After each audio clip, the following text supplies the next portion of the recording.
can't help but feel like if Harry Potter was done by Disney, that any number of Disney characters, especially the princesses, would just take over the sorting song.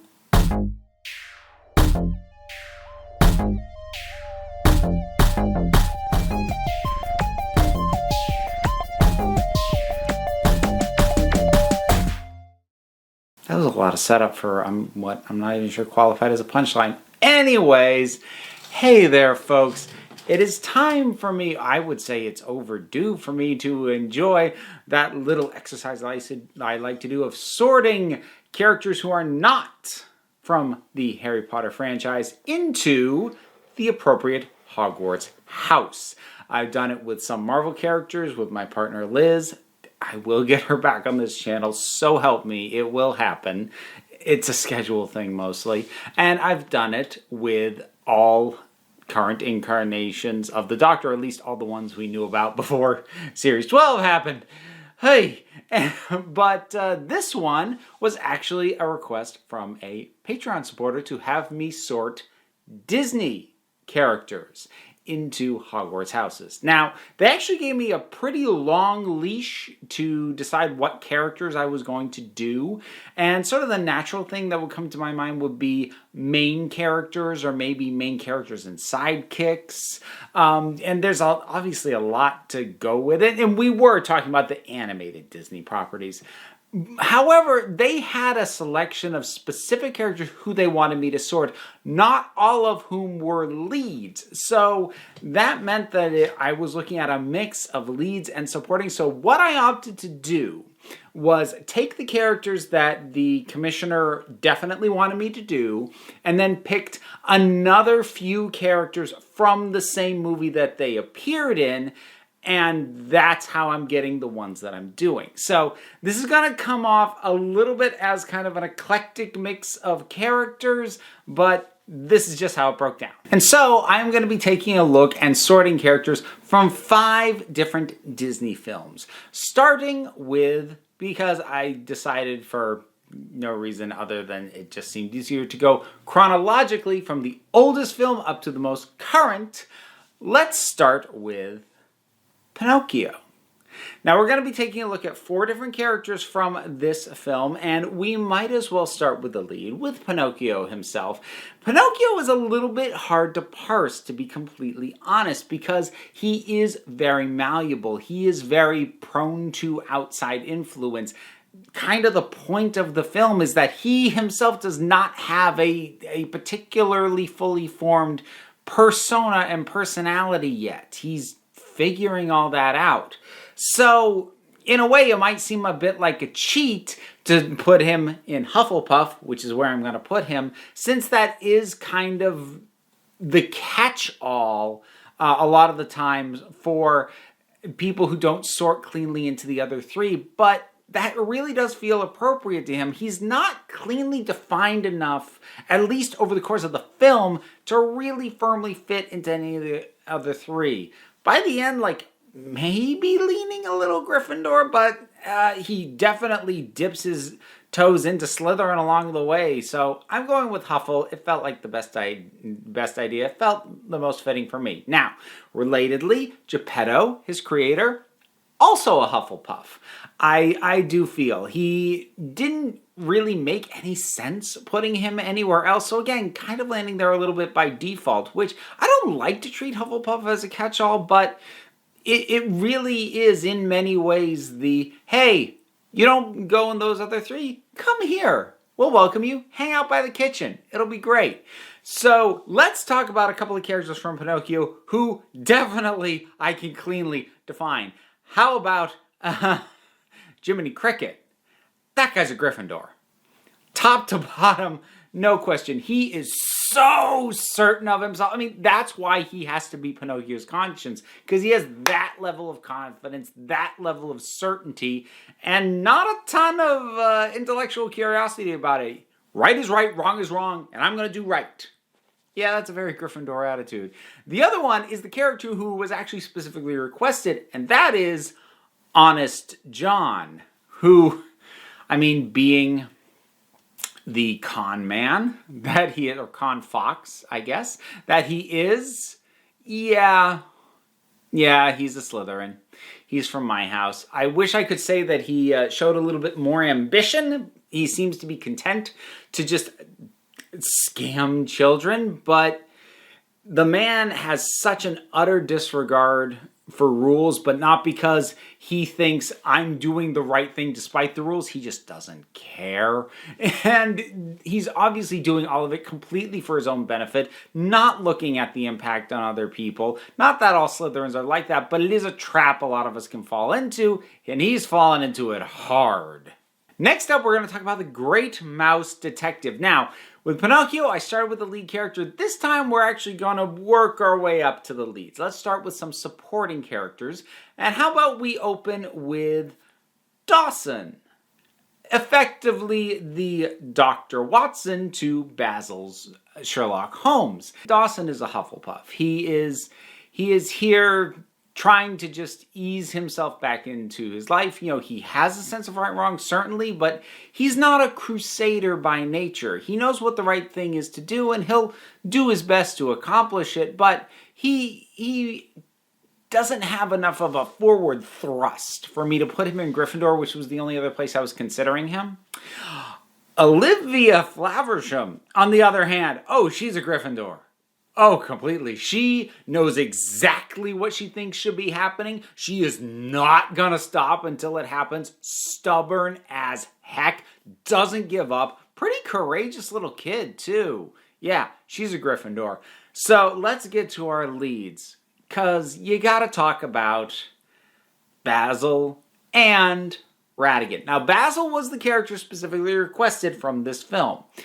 Now, Ratigan, as is frequently the case with Disney villains, is very much a Slytherin. The sheer scope of his ambition. The fact that, not only does he think he should be at the top because nobody else deserves to be there, his sheer ego and the relish he takes in clawing his way up and beating other people. Whereas Basil's a Ravenclaw. He's very into the deduction of it. He's very into the science of it. He's very into picking it apart, figuring it out, seeing how it works. Not great at human interactions, just because that's not where he puts his focus. And it is part of what makes him a really good clash with Ratigan, because Basil does have kind of that ambitious streak that normally goes a bit more Slytherin, but his ambition is completely in the realm of solving these things, whereas Ratigan's ambition is completely for the sake of self-glory. And, man, they're good rivals. Next, we're going to take a look at Beauty and the Beast. So we're going to look at a few more characters from this than we have with the other ones. This one was tough. Some of these characters.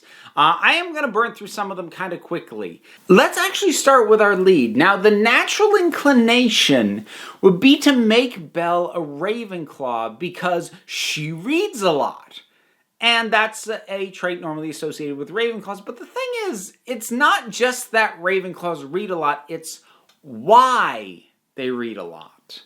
And Belle isn't really just trying to accumulate knowledge to better understand the world. She is trying to escape the world she's stuck in. That's why she reads so much. She reads so much so that she can experience all the things out there that she doesn't get to experience normally. She has a very firm idea of what she could have that beyond this life that she has. She's very set in her ways. She does not budge when she knows what she wants. She's a Gryffindor. The thing is, this is a surprising number of Gryffindors in this film. We'll get to some of the others. But first, now, Belle may not be a Ravenclaw. Maurice, her father, definitely is.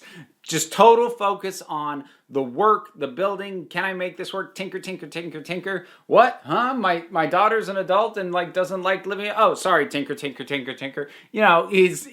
Just look at where his focus is. Dude's a Ravenclaw. The other two supporting characters I want to take a look at are Cogsworth and Lumiere. Now, Lumiere is actually the character who was requested that I place out of this. So, with him, he's a Slytherin.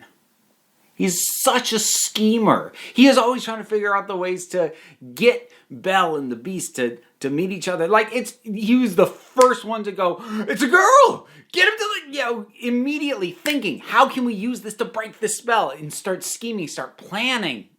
They don't always work. And he's a decent guy by all means, but like, definite schemer. I put him in Slytherin. Cogsworth, on the other hand, he's a neurotic Huffle. He probably thinks he's a Ravenclaw because he's all like, he thinks he's intellectual edge. He just has memorized a bunch of facts, though, so that he can show off a bit.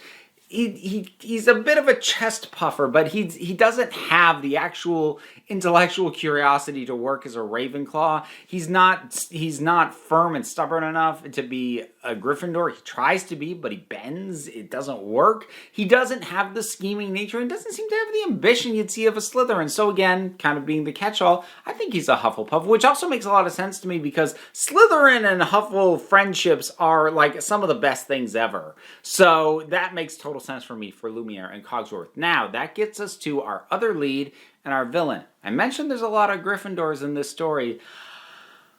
I think they're both Gryffindors.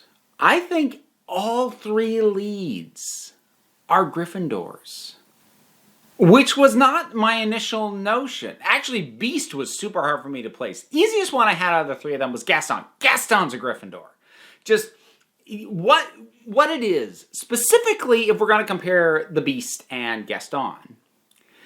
The Beast, I think some people might think Slytherin because, he's selfish and all this stuff. But the thing is, the Beast is a Gryffindor who's been humbled and and that experience didn't serve him well. But think about the traits kind of inherent to him that come out over time. How brave he is, just going and taking on those wolves, how much he is prepared because it is the right thing to do to put Belle's happiness over his own.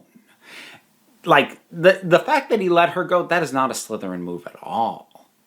So I do think he is a Gryffindor. So then to contrast him with Gaston, where I say Beast is a Gryffindor who was humbled, Gaston is a Gryffindor who has never been humbled in his life. He has been at the top for probably as long as he has known there was a top to be at. And he loves it there, and he thinks the world belongs to him. Now, you again might think Slytherin, but the thing is, he's not actually ambitious. He's just comfortable. And he's pig-headed, and he's darn certain that his view of the world is the right one. And he just feels very blustering Gryffindor, and thinking of them in those terms, I think it actually makes them a really interesting contrast. You already have the inherent contrast of the attractive person being a monster, and the monster being a decent person. But beyond that, they feel like they emphasize different sides of the same kind of person. That Gaston is in a way what the Beast could have been if he had not ever been brought low at some earlier point in his life. And as for Belle, like I said, she's just so firm and she's stubborn. She's just as stubborn as either of the two of them. And she is dang certain in terms of the right and the wrong and where these things should go. And for all of her reading and everything else, she already is pretty set in her ways. So I think we actually have a trio of Gryffindors heading this film, which is interesting. Next up, The Nightmare Before Christmas. This is another one that was a little bit tricky to suss out, if I'm being honest. Let's do some supporting characters first. The easiest one that I placed from this film, Dr. Finkelstein, Ravenclaw. Again, focus on the work, focus on the learning, the experimentation, make it work, make it better. And that's just where his interests are, so that was an easy pick. I also decided to place Oogie Boogie because, like I said, the natural inclination is to assume villain, Slytherin. He's not, though. There's a word I've been using when talking about Slytherins up to this point in this video, and that is ambition. Oogie is not ambitious. Oogie just wants to kick back and have a good meal. That sounds like a Hufflepuff to me. So that's where I'm putting him. So that brings us to Jack and Sally. Jack being the character who the commissioner requested. These two were a bit trickier for me to place. Sally, I kind of end up putting in Huffle mainly by default.